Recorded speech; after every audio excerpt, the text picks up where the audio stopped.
Alan Bates.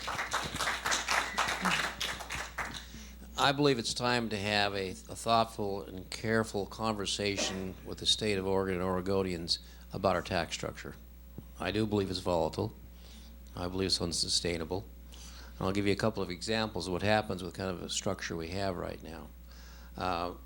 What Sal outlined a few minutes ago is a thoughtful and carefully crafted bipartisan issue that never got the light of day because we didn't have a governor or anybody else willing to step out and have a conversation with Oregonians what it means.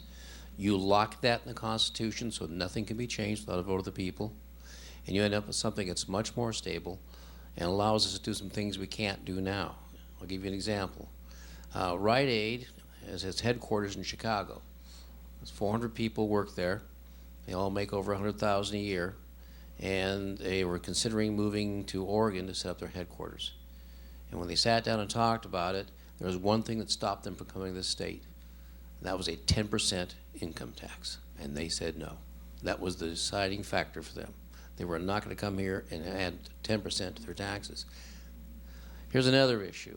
The way that this was set up by that committee that Sal served on, it actually lowered taxes on Oregonians. We are a tourist state.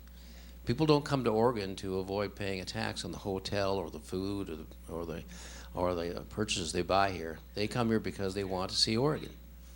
You go to any other state in the union practically and you're going to pay a sales tax and you don't even think about it. That revenue brought in by the tourists would lower taxes on all of us. And we have a huge black economy now.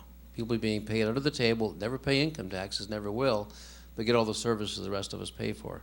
It's time for us to have a balanced system of taxation, a three-legged stool. We need to lower the capital gains tax so businesses will come here. We need to lower the income tax so we can afford to expand and bring new businesses in. And we need to make these changes after a long discussion with the people in the state. It's been voted down 9 times, most of those before World War II.